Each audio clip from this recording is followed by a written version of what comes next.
In this training segment, we will learn how to manually add a labor entry inside a manufacturing order, how to manually add labor from the labor entry screen, and how the Quantum Control integrated barcode system works. To manually record labor, select the task you wish to add labor to, then select the Labor tab. Next, select Add. You will be presented with the Adding Labor screen.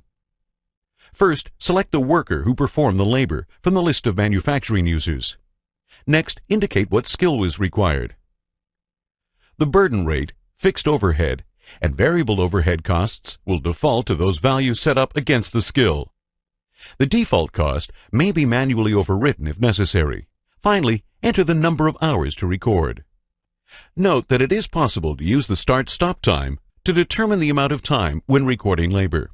However, this feature is usually enabled to work in conjunction with a quantum barcode system and is generally not practical for use with a manual labor recording.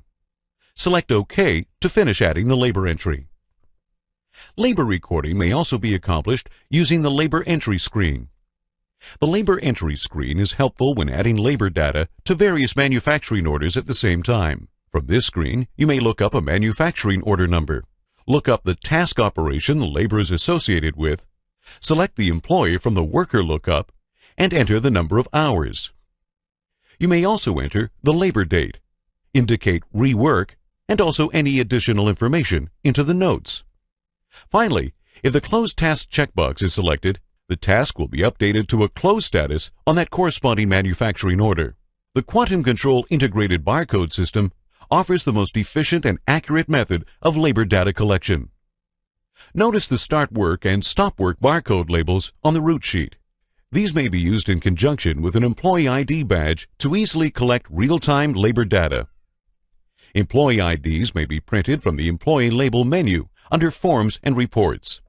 Select the down arrow next to the manufacturing icon.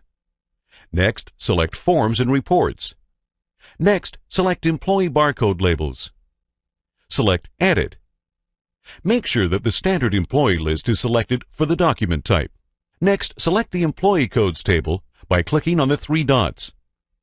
From this table, you can select one or more employees to print their ID barcodes. Click Done to close the employee table. Click OK to exit the edit mode. Then click Print to print the ID barcodes.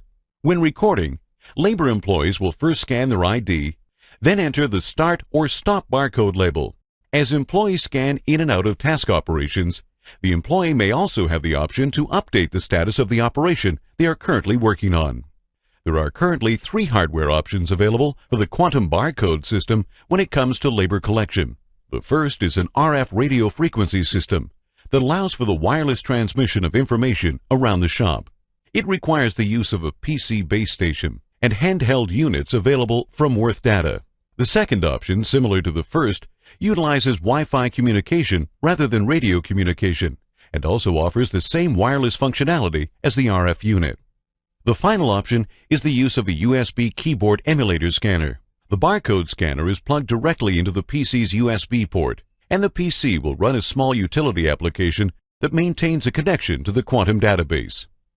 For more information on barcode setup requirements and functionality, please visit our website at componentcontrol.com/quantum/module/barcoding.html.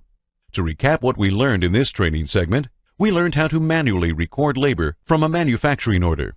We learned how to manually record labor using the labor entry screen. And we learned how to record labor using the Quantum Control integrated barcode system.